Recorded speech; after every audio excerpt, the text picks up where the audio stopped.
este trabajo de diapositivas se hizo en conjunto con un estudiante de hace 3 años, Juan Esteban Requena Pardo, y ha sufrido algunas modificaciones por parte mía.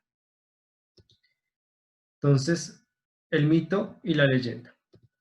Vamos a ver algunos desempeños. Usted recuerde que puede encontrar esta presentación subida a la plataforma, así que no es necesario que lo escriba ya. Pero pues le voy a hacer una leída un poco, pues, con premura, pues, para que se tenga en cuenta las metodologías de trabajo que se van a desarrollar durante este segundo periodo. Entonces, primer desempeño, comunico de forma oral o escrita sus conocimientos y experiencias. Segundo desempeño, llevo a cabo procesos de lectura a partir de mitos y leyendas y recreo las historias y personajes propios. Tercer desempeño, produce diferentes tipos de escritos y artísticos que den cuenta del pensamiento mítico. Cuarto desempeño, analiza el pensamiento mitológico desde una perspectiva cultural. Quinto desempeño, identifica las características de un texto fantástico. Sexto, establece relaciones intertextuales entre literatura fantástica y otras manifestaciones artísticas. Entonces, bajo esos desempeños es que se le generará a usted la evaluación en este segundo periodo. ¿Qué es el mito? Entonces, partiendo de la primera actividad, cuando nosotros hablábamos que en esa primera actividad usted tenía que contarme a partir de la narración de sus abuelos o algunos padres de familia sobre cómo se habría creado el mundo, la intención era que usted precisamente siguiera las instrucciones y le preguntara a sus abuelitos o a sus papás cómo creen que se habría creado el mundo. Muchos le hicieron muy buen trabajo y entonces me hablaban sobre la creación del mundo a partir de la visión cristiana y la visión católica. Entonces el mundo lo creó Dios en 6 días y en el séptimo día descansó. Y eso es un mito. El mito desde la visión del mundo, desde la creación del mundo, desde lo cristiano y desde lo católico.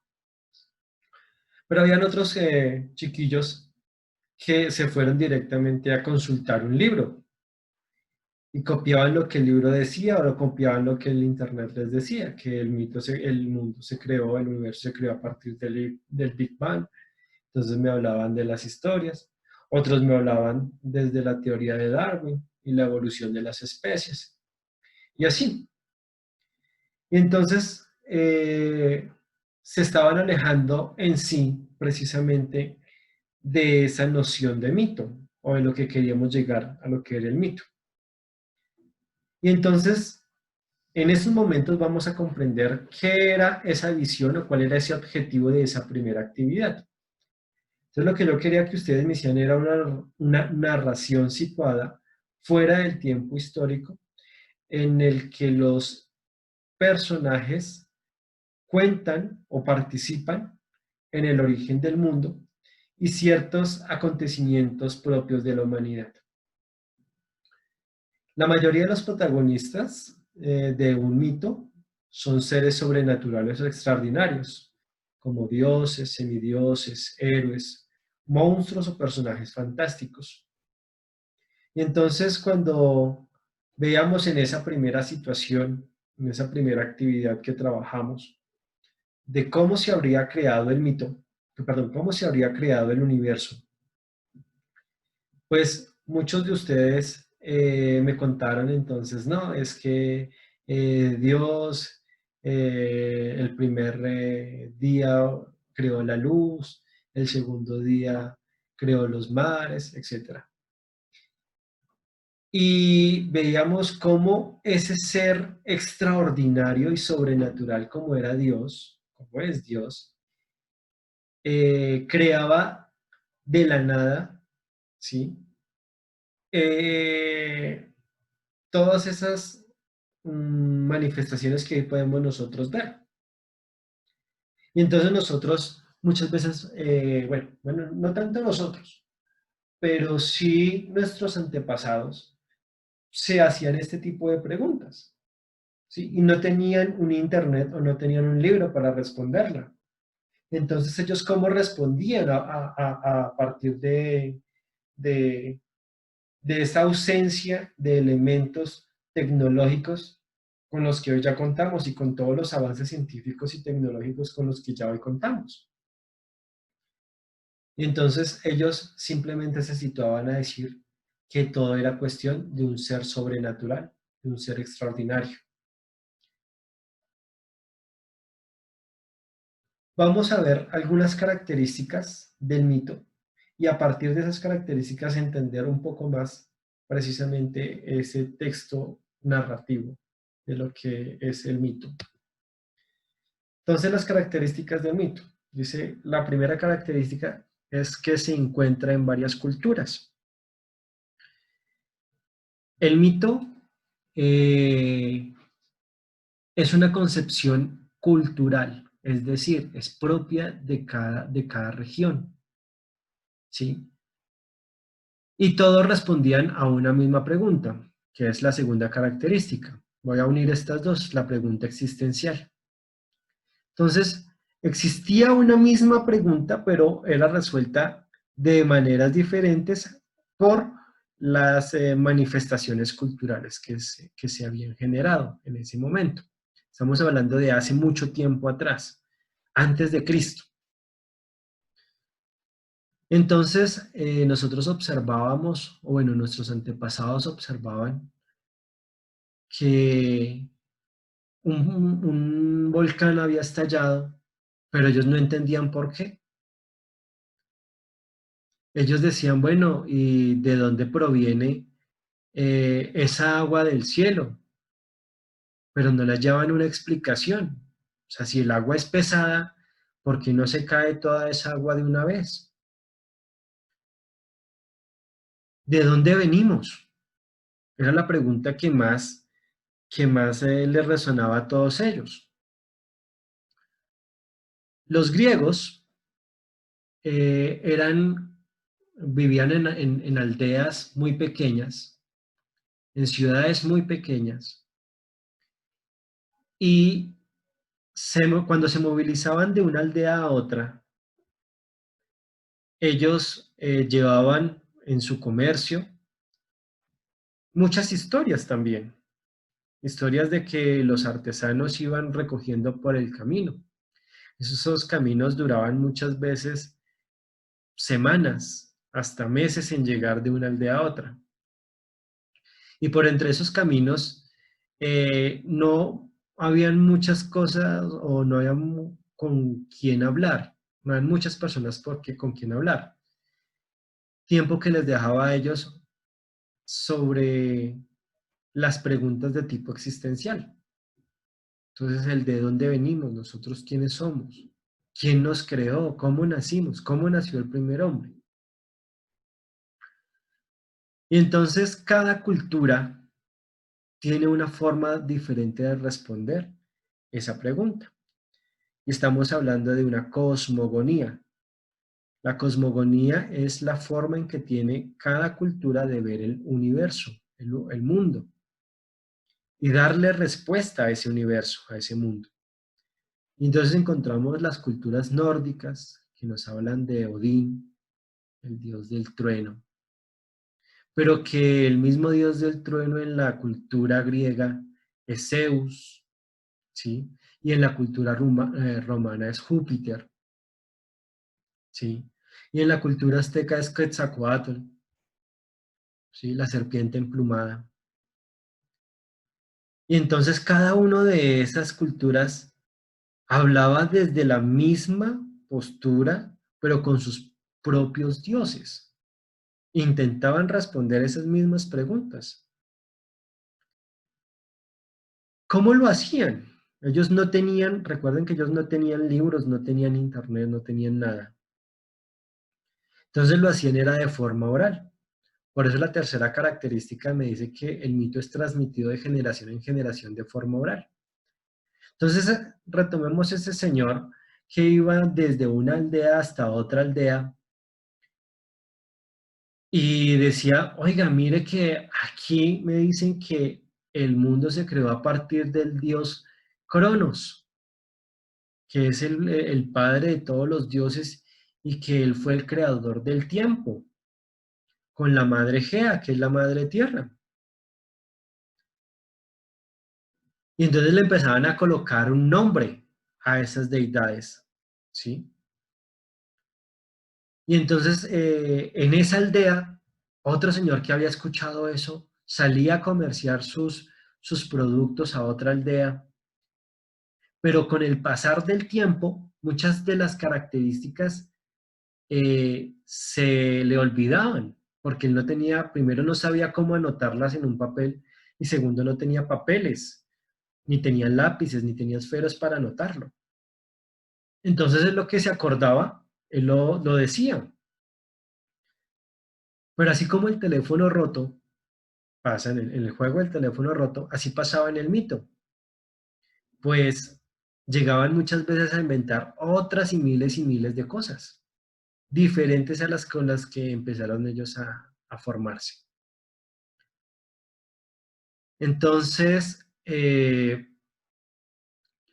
solamente este tipo de situaciones, el mito viene a consolidarse bien cuando es formada, cuando es creada la escritura.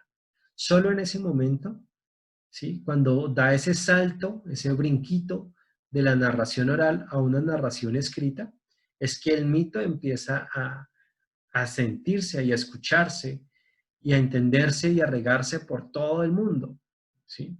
Y ya entendieron muchas de las personas que era Zeus el que hacía los rayos y el que mandaba los castigos, ¿sí? A las personas cuando se portaban mal, y que era Cronos el dios del universo, ¿sí? Y que mucho tiempo después los romanos eh, tomaron esas divinidades griegas y las mandaron a su contexto cultural, entonces el mismo dios Zeus es el mismo dios Júpiter.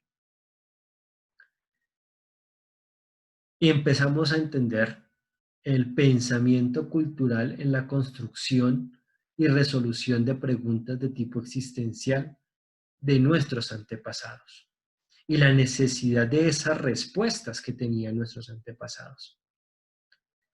Otra característica del mito es que el mito es narrado en tercera persona. Es decir, que ese mito, si recordamos nosotros en clases anteriores sobre los tipos de narrador, los narradores en primera persona son aquellos en los que la persona hace la situación o hace la acción y la cuenta. El narrador en segunda persona es aquel narrador que ve los hechos pero no interfiere en ellos. Y el narrador en tercera persona, como lo es contado el mito, es aquel que lo ve todo, lo sabe todo, pero no interactúa ahí. ¿Sí?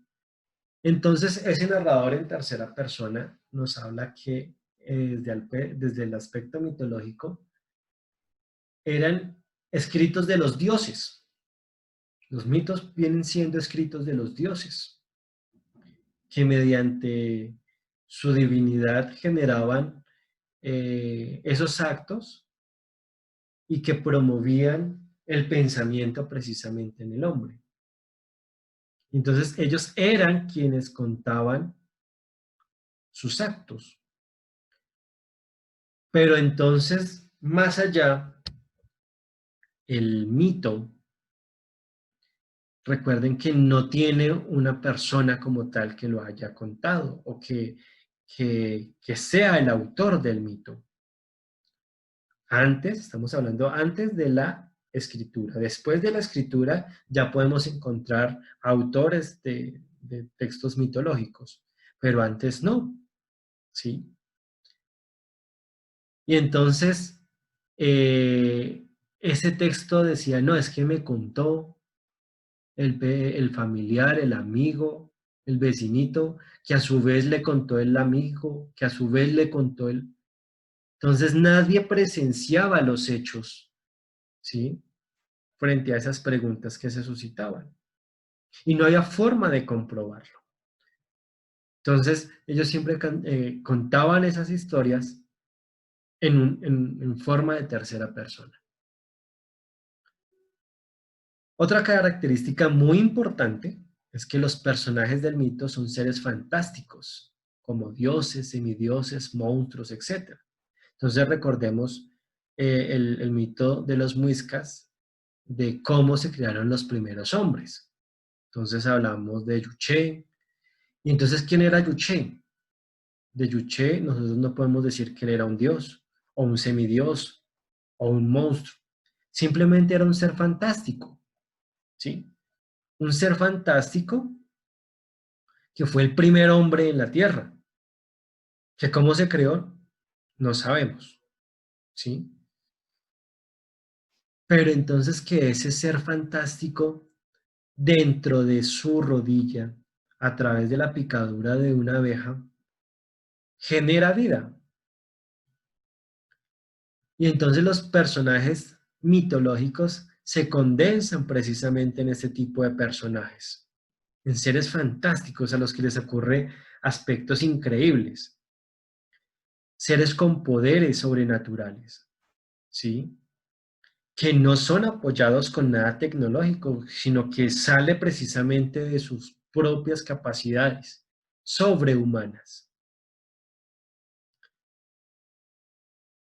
Otra de las características importantes es que el mito habla de tiempos remotos, el comienzo de la existencia, la fundación de una civilización, el origen del universo, entre muchas otras cosas más. Y esto es simplemente el tiempo externo de todo mito. Entonces, en el tiempo externo de todo mito, nosotros vamos a hablar es el comienzo de. Esa va a ser siempre nuestra respuesta.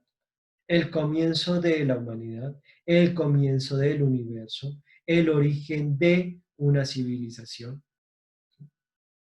Ese va a ser siempre nuestro tiempo externo. Recuerden que el tiempo externo en un mito es indeterminado. ¿Hace cuántos millones de años se creó el universo? Nosotros decimos que hace 40 millones de años. ¿Será que sí? ¿Será que estamos hablando de 40 millones exactos? ¿Quién estuvo ahí para documentar y decir, oiga, si hace 40 millones de años exactos se creó el universo? Y si fue hace 39, y si fue hace 41, ¿ven? Entonces no hay una fecha exacta en las que uno puede determinar la existencia de ese tipo de, de situaciones, ¿sí? De tipo existencial. La última característica es que en el mito se construye de situaciones o bandos completamente opuestos, de algún modo, que están relacionados en una contradicción. Es decir, me hablan de la creación, el caos, la vida, la muerte, el amor y el desamor. Entonces, ¿cómo, digamos, se observa estas situaciones contrapuestas u opuestas dentro del mito de Yuché? Entonces, digamos, me habla sobre la creación del hombre, ¿sí?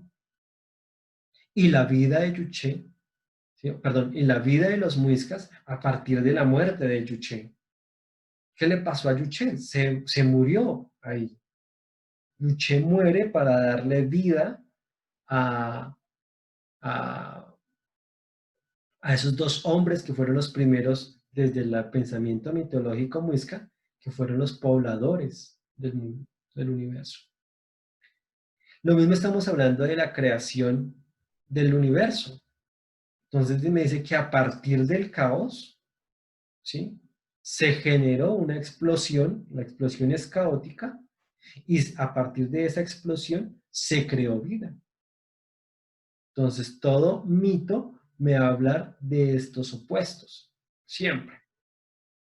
Entonces también vamos a encontrar la paz y la guerra, ¿sí? El bien y el mal. Entonces todo mito se va a concentrar en ese tipo de temas. Para eso vamos a ver un siguiente video. Nosotros tenemos a papá y mamá, a nuestros abuelitos y a nuestros profesores y profesoras para preguntarles cuando no sabemos algo y queremos enterarnos. Pero aunque sean mayores, no lo saben todo. Cuando los hombres que vivieron hace muchos, muchos años querían buscar alguna explicación a algo raro, como no sabían tanto como sabemos ahora, lo que hacían era crear cuentos. ¿Sí? Historias inventadas que se llamaban mitos. Y así explicaban preguntas tan difíciles de responder como ¿por qué existen el dolor, las guerras, las enfermedades? ¿O por qué la esperanza es buena? ¿Por qué es lo último que se pierde?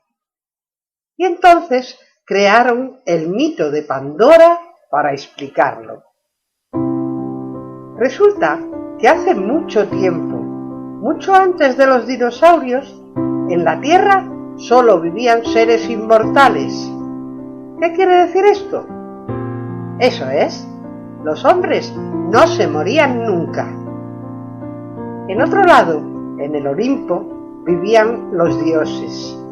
También eran inmortales, pero entonces, ¿qué diferencia había entre los hombres y los dioses?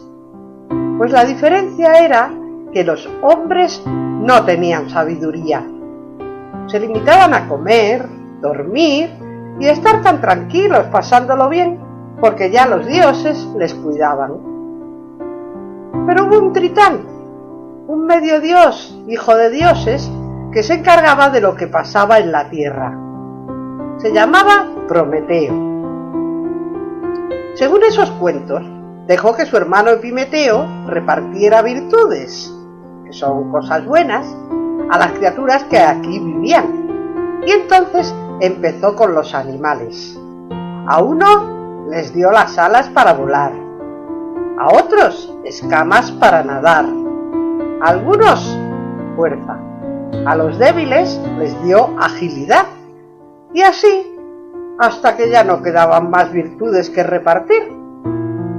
Pero se había olvidado de los hombres, que ni eran fuertes, ni podían volar o nadar, ni tenían colmillos o garras para cazar.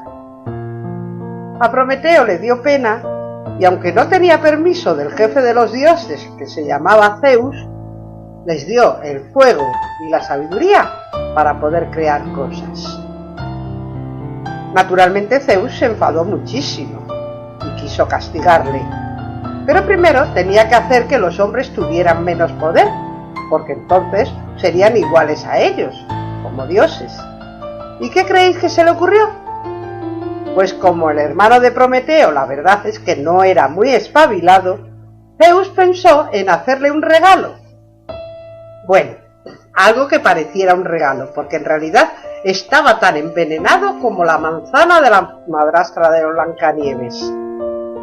¿Y cuál era el regalo? Pues una mujer, Pandora. ¿Sí? Una mujer preciosa de la que era seguro que se enamoraría Epimeteo y así podrían vengarse. ¿Cómo? Pues haciendo que la mujer fuera falsa, mentirosa y muy curiosa, tanto que quisiera enterarse de todo. Y entonces le dieron una caja con la orden de que no la abriera nunca. Sabiendo que su curiosidad sería más fuerte y no les haría caso, la mandaron a la tierra. Y efectivamente, Epimeteo se enamoró, a pesar de que su hermano Prometeo no se fiaba.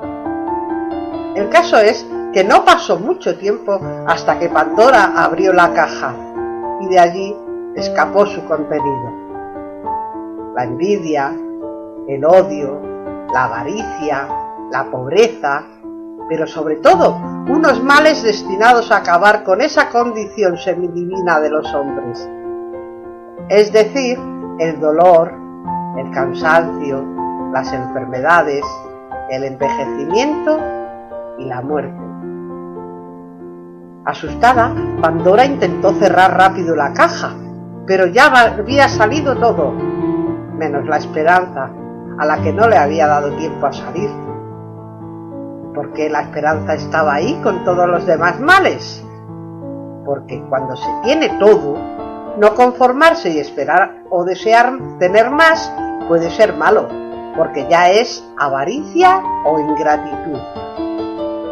Pero gracias a que la esperanza no pudo escapar, fue la que ayudó a los hombres a soportar todos los males, les animó a luchar contra ellos y a vencerlos.